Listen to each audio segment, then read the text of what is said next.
시끄러운 정치 이야기를 하고자 하는 것이 아님을 아시고 재미나게 들어주시면 감사하겠습니다.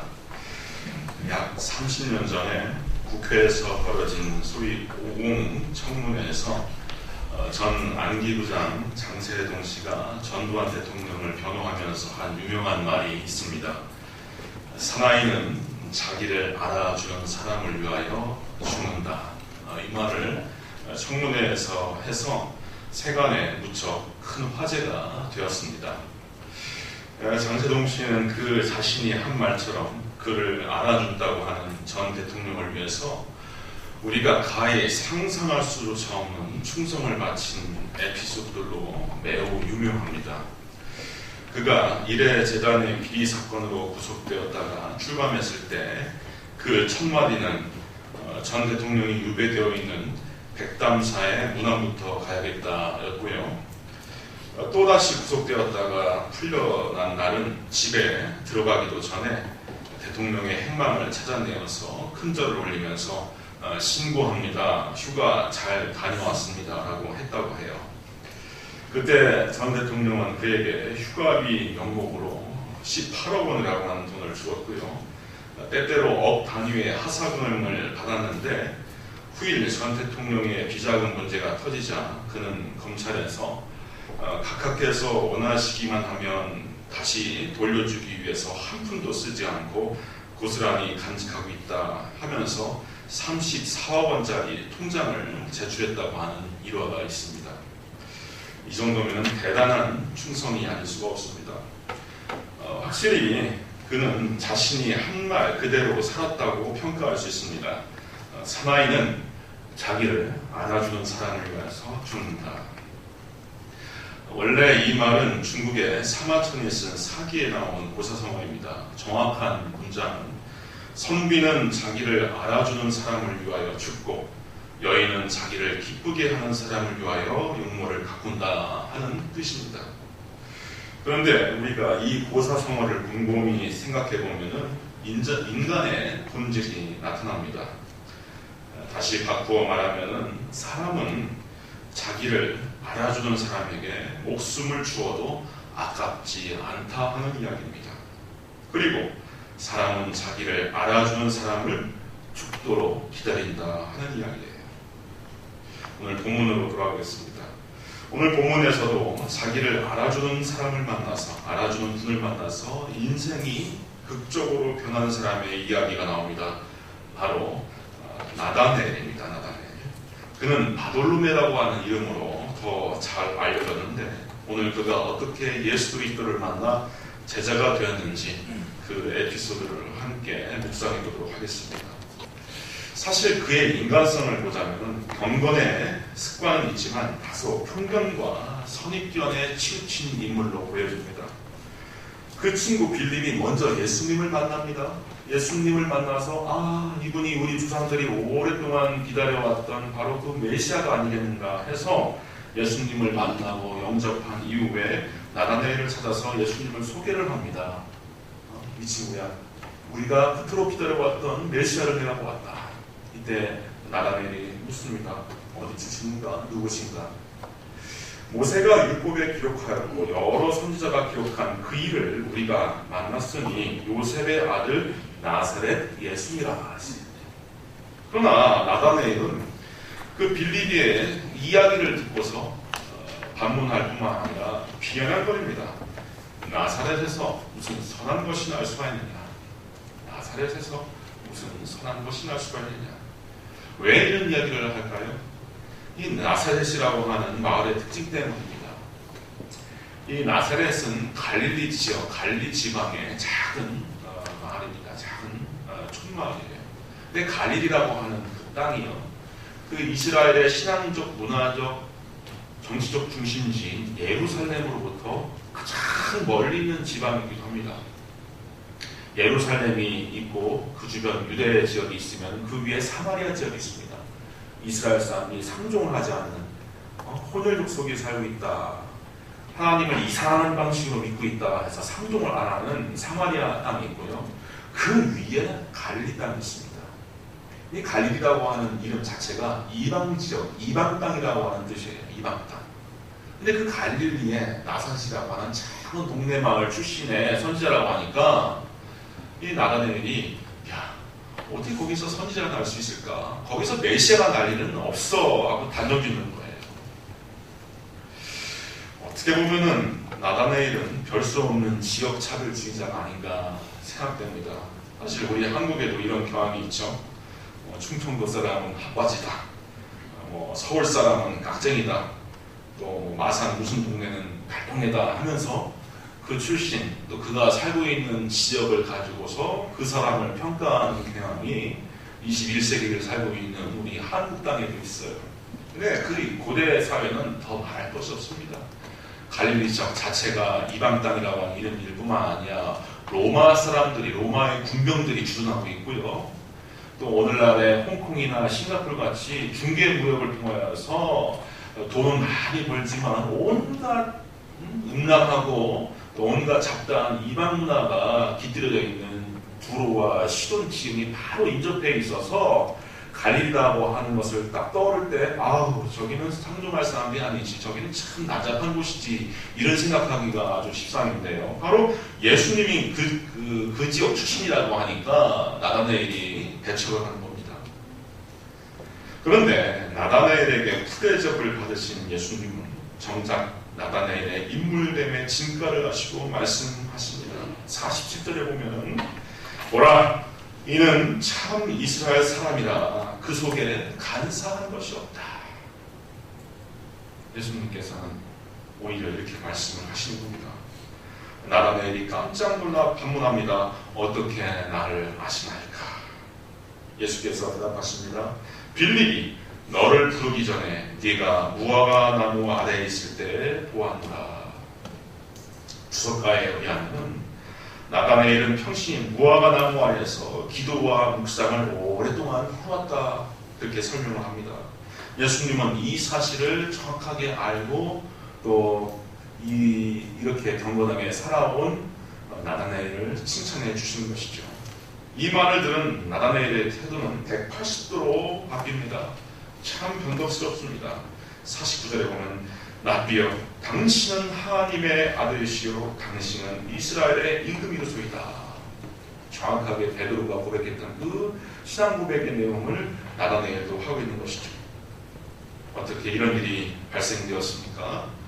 예수님께서 자기 진면목을 너무나 잘 알아주었기 때문입니다. 나다나엘은 늘 무화과 나무 아래서 기도하면서 하나님 나라가 속히 올 것을 바라보며 삽니다. 그리고 자신의 꿈과 바람이 하나님께 상달될 것을 간절히 소망하며 살아왔습니다. 비슷하게도 다윗은 시편에서 이렇게 노래한 바가 있습니다.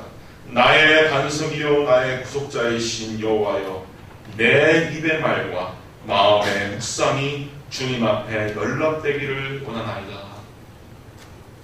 우리 성도님들도 그런 애탄 마음, 그런 간절한 마음으로 하나님을 찾지 않습니까? 야, 하나님께서 내 기도를 좀 들어주셨으면 좋겠다. 내가 밤낮 없이 하나님께 드리는 이 기도를 하나님께서 응답해 주시면 참 좋겠다. 내 속사정을 우리 하나님께서 알아주셨으면 좋겠다. 그렇게 우리가 살지 않습니까? 나다나엘 역시 이처럼 그 언행과 중심이 하나님께 연락되기를 바라면서 살아왔는데 예수님께서 이 점을 일거에 알아주신 겁니다. 참 너 좋은 사람이다. 너 멋진 사람이다. 너 참 인물이다. 네 속에 간사한 것이 없구나. 이렇게 알아주시는 거예요. 이때 나다나엘은 한순간에 예수님께 대한 편견이 무장해제가 되어버립니다. 와, 이렇게 멋있는 사람이 있었을까? 야, 나를 이렇게 정확하게 알아주신 분이 또 있을까?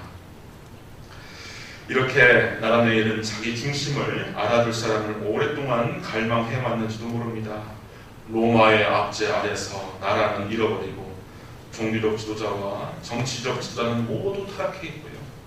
백성은 도탄에 빠져서 방황하고 있는 이 어지러운 시대에 자기 혼자만은 매일처럼 조용히 무화과 나무 아래서 기도하며 묵상하며 하나님 나라의 임재와 메시아의 도래를 간절히 바라왔어요. 그렇게 나라와 민족을 향한 열심과 또 하나님 나라를 위한 사모함과 그 경건함을 하나님께서 좀 알아주시며 하는 그런 생각이었는지 모릅니다. 그런데 참으로 놀랍게도 예수님께서 그 나다나엘의 중심을 알아주신 것이죠. 우리 모두가 그러합니다. 하나님, 나를 좀 알아주세요. 내 사정을 좀 알아주세요. 내 아픔과 내 공고함도 이것을 하나님께서 하감하여 주옵소서. 내 절실한 기도의 제목 하나님 들어주옵소서. 그렇게 기도합니다. 그런데 참으로 기쁘고 감사하게도 하나님은 특정인인 나다나엘뿐만 아니라 우리 각자를 너무도 잘 알아주고 계신다라고 하는 사실입니다. 열왕기상 8장 39절 이하에 보면 주만 홀로 인생의 마음을 다 아심이니이다. 그렇게 고백하고 있어요. 누구만요? 우리 하나님만, 우리 주님만 인생의 마음을 다 알고 계시다 하는 겁니다. 우리 하나님은 우리 자신에 대하여 무엇을 알아주고 계실까? 첫째로 우리의 연약함을 알아주고 계십니다. 우리의 연약함을 알고 계십니다. 히브리서 4장 15절 이하에 보면은 우리의 대제사장은 우리의 연약함을 동정하지 못할 리가 아니요 하고 소개하고 있습니다. 예수님은 우리의 연약함, 우리의 약함을 동정하지 못할 리가 아니다 했는데 이 동정이라고 하는 헬라어를 보면요, 쉼파세오라고 하는 말을 쓰고 있습니다. 쉼파세오. 이것은 높고 높은 보좌에서 우리를 아래로 부어 살펴보시면서 아이고 우리 혁순이 고생한다, 고생 많다, 아이고 우리 아무개 집사 참 힘들지, 아이고 애쓴다, 이 정도의 동정이 아니라 함께 고통에 참여한다라고 하는 뜻의 동정입니다. 쉼파세오라고 하는 말.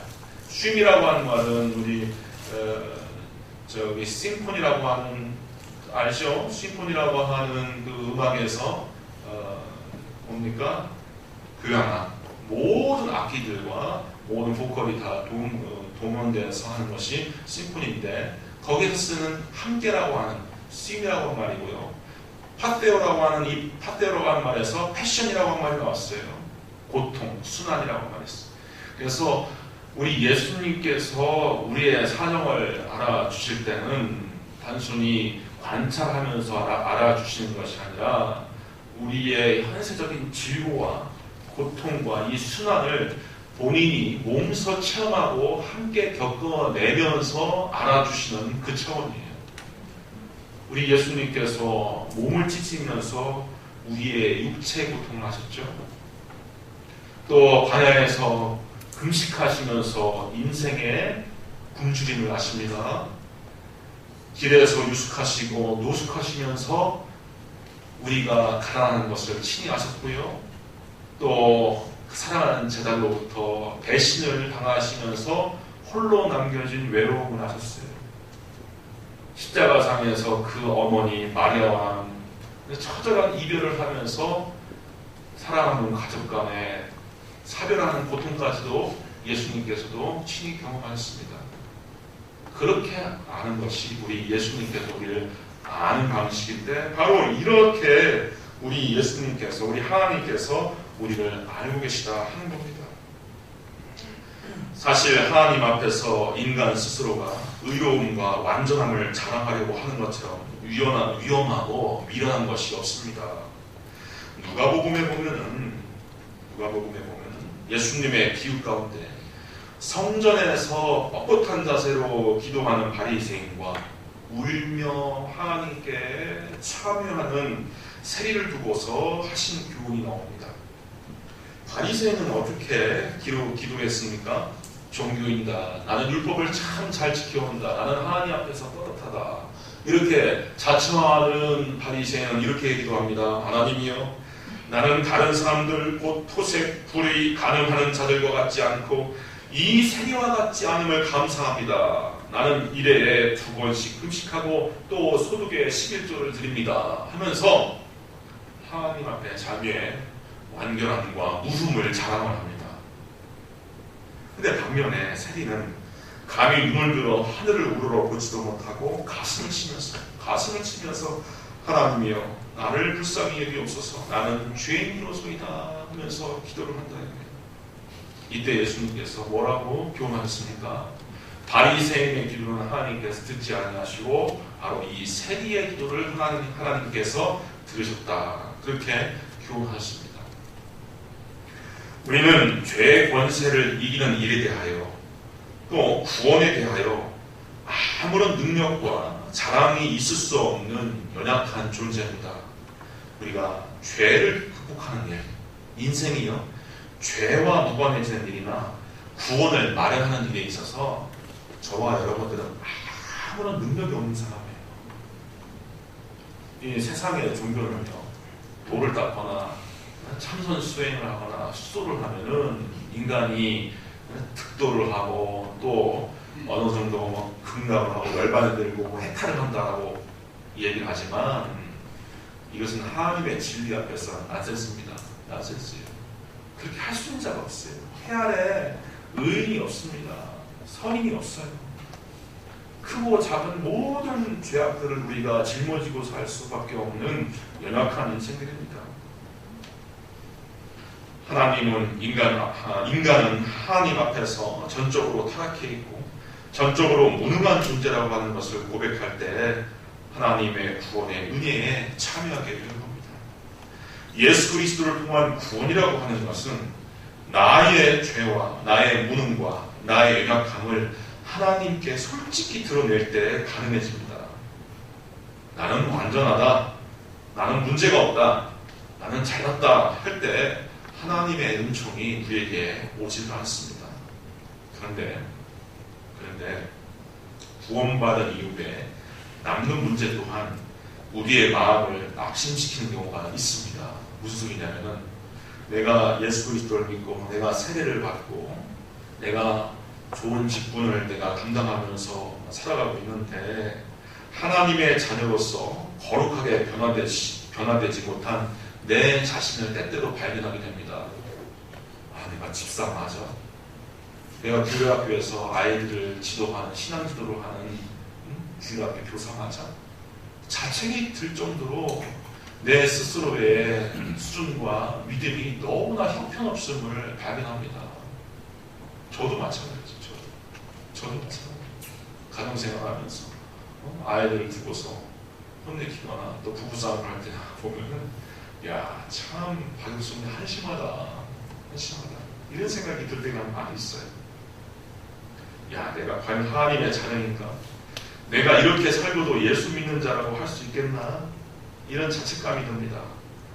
그러한 반성은요 우리의 거룩한 변화 즉 성화를 위하여서 필요한 것이지만 잘 들어보세요. 너무나 이러한 그 자책감과 너무나 이러한 그 낭망이 지나치면요 구원에 대한 우리의 확신을 허물어뜨릴 위험이 있다는 사실을 알아야 됩니다. 그러니까 무슨 얘기냐면은 내가 내 신앙이 너무 형편없고 내가 내 삶의 수준이 좀 별 수 없어도 나는 예수 그리스도의 십자가의 공로로 구원받은 자다라고 하는 구원의 확신에 있어서는 결코 양보를 하지를 말아야 됩니다. 어느 편이 사탄이 좋아하겠습니까? 우리가 내 스스로의 자책감과 무능함에 의해서 침륜에 빠져서 교회 오는 것도 이제 자신 없어하고 또 기도 생활하는 것도 자신 없어하고 성도의 무리에 함께 섞여 있는 것도 너무 위축되고 이것을 사탄이 더 좋아하겠습니까? 아니면은 영치불고하고 주일이면은 하나님 내가 하나님의 자녀입니다. 내 능력으로 하나님께 나올 수 없지만 내 심령에 뿌려진 예수 그리스도의 피를 보시고 나를 용납하여 주시고 내가 이 예배당에 와서 하나님의 은혜를 구하오니 하나님 나에게 복을 주시고 은혜를 내려 주옵소서 이렇게 당차고 뻔뻔하게 하나님께 나오는 자를 사탄이 더 좋아하겠습니까? 때로는 우리가 하나님을 믿고 또 하나님을 의지할 때 뻔뻔해지는 게 좀, 영치불고하고 내가 이렇게 어렵게 또 어리석게 살아왔지만 예수 그리스도의 십자가를 붙듭니다. 부족한 하나님의 자녀이지만 나에게 복을 주시고 은혜를 베풀어 주시옵소서 하고서 예배당에 와서 머리를 조아리고 십자가를 확 붙드는 것이 너무나 중요한 거예요. 우리 주변 분들한테 한번 인사 나눕시다. 뻔뻔해집시다. 뻔뻔해집시다. 뻔뻔해. 제 얘기가 아닙니다. 이것은 루터 신학의 아주 핵심입니다. 사탄이 우리의 코앞에 너는 이렇게 많은 죄를 지었는데 네가 무슨 하나님의 자녀나 이렇게 덤비는데 루터는 그 환상을 볼 때 임금병을 던졌다고 해요. 우리 하나님의 사랑은 어떤 사랑이냐? 우리의 하나님의 사랑을 형용하기 위해서 붙일 수 있는 수사. 하나님의 사랑에 대한 어떤 수식어가 붙여야지 하나님의 사랑을 가장 아름답게 정확하게 드러낼 수 있는 위대한 사랑, 놀라운 사랑, 영원한 사랑 다 좋습니다. 하지만 하나님의 사랑을 형용하는데 최고의 수식어는 그럼에도 불구하고예요. 그럼에도 불구하고 나는 너를 사랑한다. 혁순아, 넌 참 무능하고 연약해. 하지만 그럼에도 불구하고 나는 너를 사랑해. 이게 하나님의 사랑의 방식인 것입니다. 하나님께서는 우리가 해야 할 100가지 일 중에서 고작 한두 개를 해내는 그런 모습을 지켜보시면서도 야, 너 참 잘한다 하면서 칭찬해 주시는 분이시라는 것을 믿으시기를 바랍니다. 어린 자식들을 키워보니까 아버지로서 그러한 하나님의 심정을 알 것 같아요. 어린 자식은 모든 것이 다 서툽니다.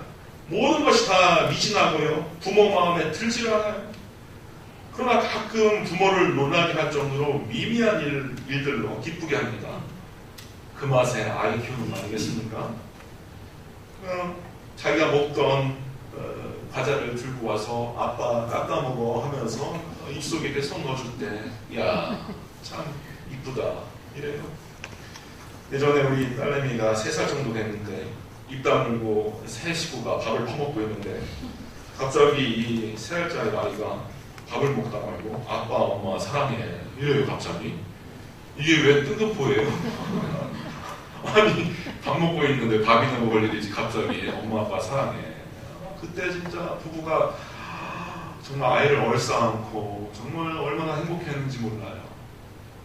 작은 거지만 그걸 보고서 기뻐하는 하나님, 이게 아버지의 심정인 것입니다. 또 두 번째는 우리 하나님은 내가 칭찬받을 것들을 아셔요. 예수님은 나다나엘로부터 차별과 배척을 당했지만 오히려 나다나엘을 두둔하여 주시고 칭찬하여 주십니다. 이는 참 이스라엘 사람이다. 그 속에 간사한 것이 없도다. 사실 마음에 간사한 것이 없는 것 하나 빼놓고는 그 성품 자체는 아마 우리처럼 문제투성일 것입니다. 그러나 우리 예수님은 나다나엘의 단점에는 두 눈을 감으시고 나다나엘의 장점에는 두 눈을 뜨셔서 바라보십니다. 여기에 예수님이 이루시는 변화의 능력이 있는 거예요. 우리 예수님의 복음은요, 심판과 징벌이나 채찍을 통하여서 인간을 대조시키는 방법이 아닙니다. 채찍과 징벌을 통해서 변화시키는 것이 아니에요. 여기에 죄인으로서의 우리의 희망이 있고 소망이 있는 겁니다. 복음은 죄인인 모습 그대로 하나님께서 그 모습 그대로 받아주시는 것이 복음이에요. 내 모습 이대로 주 받으옵소서.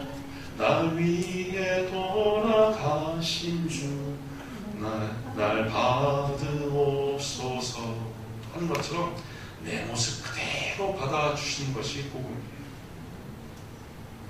누가복음에는 동전을 헌금꾀에 넣는 가난한 과부에 대한 이야기가 나옵니다. 부자들은 명복궤에 헌금을 많이 갖다 넣습니다. 그 그 금화와 은하가 떨어지는 소리가 일어납니다. 연복계가 아주 크게 울립니다. 사람들이 선망하며 바라봅니다. 우와, 저 부자 대단하다, 미술도 대단한 모양이다 하면서 바라봐요. 그런데 어떤 가난한 과부는 두 렙톤, 헬러의 운전으로서 가장 작은 화폐단입니다. 렙톤이 그 두 렙톤을 쨍그랑하면서 넣는 것을 보십니다. 이때 예수님께서 뭐라고 말씀하시냐면은 이 가난한 과부가 모든 사람보다 많이 넣었도다. 저들은 그 풍족한 중에서 헌금을 넣었거니와 이 과부는 그 구차한 중에서 자기의 있는 바 생활비를 전부를 넣었느니라 했습니다. 겨우 두 렙톤으로는 참새 반마리, 반 조각밖에 살 수 없는 미미한 돈입니다. 그러나 예수님은 그걸 하나님께 드린다 하더라도 그것을 칭찬하여 주시고 싶어해요. 그 작은 것, 그 보잘것없는 것을 보시면서 우리 예수님은 어떻게 하면 저걸 칭찬해 줄까? 어떻게 하면 길을 세워줄까? 가슴을 펴게 해줄까? 어떻게 하면 살만나게 해줄까? 하는 방식으로 이 여인을 주둔하여 주신 겁니다. 죽기 전에 예수님이 옥합을 깨뜨려 예수님의 머리와 발에 향유를 부은 여인에게도 똑같은 일을 처사를 하셨어요. 바리새인이 비판합니다. 야, 옥합을 깨뜨려 저 여인이 눈물로 예수님의 머리와 발을 닦으며 입 맞추며 예수님을 이렇게 어루만지는데, 야, 이 예수라고 하는 사람이 만일 선자라면 자기를 만지는 이 여자가 누구며 어떠한 자, 곧 죄인인 줄 알았으리라. 우리 민속 풍속에도요, 이 페티시즘이 있어요. 페티시즘. 이 거룩한 것은, 정결한 것에 접촉을 하면 이 정결한 것이 옮아오고, 그리고 부정한 것에 접촉하면 부정한 것이 옮겨온다고 하는 그런 의식이 있어요. 그래서 이걸 이제 접촉하지 않으려고 하는데, 율법에도 그런 게 있습니다. 율법에도 부정한 것, 더러운 것, 죄인, 이것을 접촉하려고 하지 않아요. 그런데 이 여인이 옥합을 깨뜨려 예수님께 향유를 부은 이 여인은 동네에 아주 유명한 죄인으로 낙인 찍힌 사람입니다. 아마 추정컨대 창녀가 아니면은 음행한 여인으로 아마 그 지역사회에서 매장당한 여인이었을 거예요. 그런데 이 여인이 예수님께 와서 만지고 키스하고 막 자기 머리털로 예수님을 씻고 하는 그 모습을 바리새인이나 이 경건하다고 자처하는 이 율법자들이 와, 참란하다, 와, 이럴 수가 있는가, 저가 랍비 맞나, 저가 선지자 맞나, 어떻게 이것을 용인할 수가 있는가 하는데 예수님은 어떻게 반응하셨습니까? 이 여자가 내 몸에 이 향유를 부은 것은 내 장사를 위하여 함이니라. 내가 진실로 너희에게 이르노니 온 천하에 어디서든지 이 복음이 전파되는 곳에서는 이 여자의 행한 일도 말하며 저를 기념하리라 하시니라. 예수님은 그리스도로 오셨어요. 기름을 부은 많은 하나님의 왕으로 오셨어요. 그렇지만 생전에 한번 누가 기름 부어 주시지 않았어요.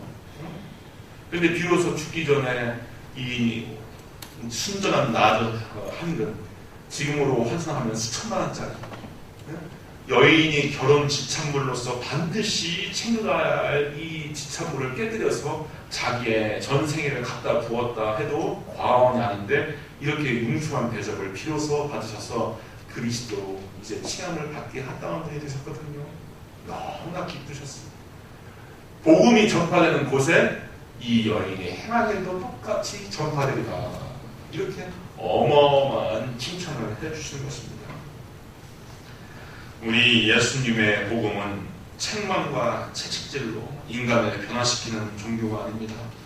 두려운 율법으로 윽박지르고 협박하고 너 안 지키면 저주받고 지옥의 구렁텅이에 떨어져 하는 방식으로 사람을 개조시키는 것이 아니라 무한한 용서와 죄사함을 통하여서, 때로는 칭찬과 위로를 통하여서 사람을 변화시키는 방식을 택하여 주신 거예요. 마지막으로 우리 하나님은 나의 영광스러운 미래를 아십니다.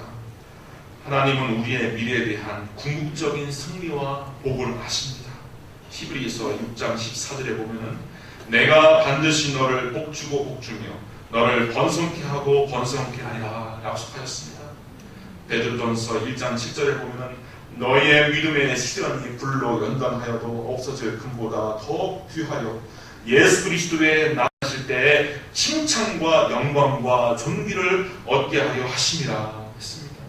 칭찬과 영광과 존귀가 이 자리에 참석한 모든 그리스도인들에게 예외 없이, 한 사람도 예외 없이 궁극적으로 우리가 받아야 될, 하나님으로부터 받을 상급이라고 해요.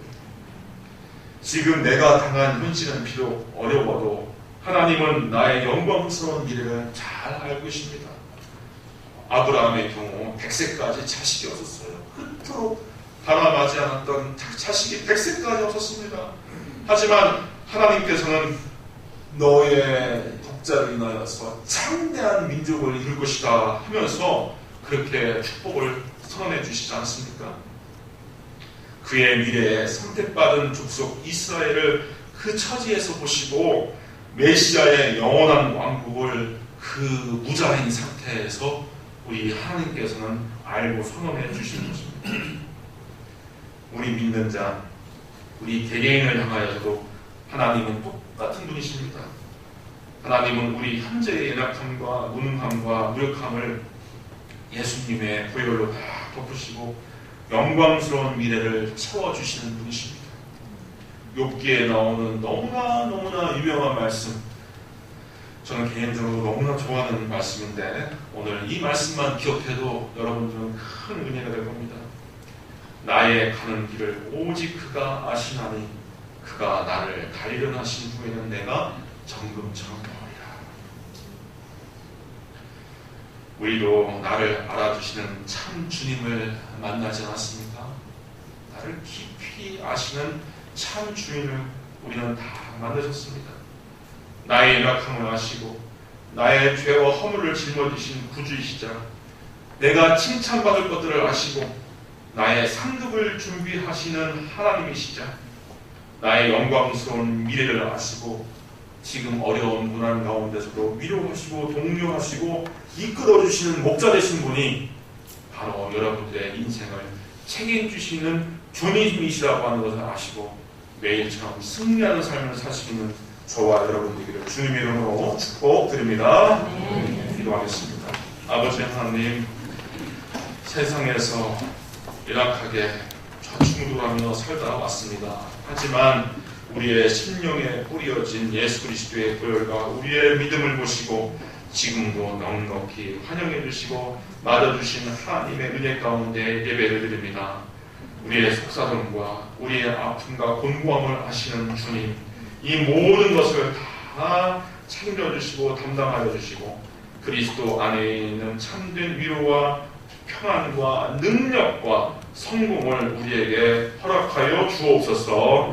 예수님의 이름으로 기도하옵나이다. 아멘.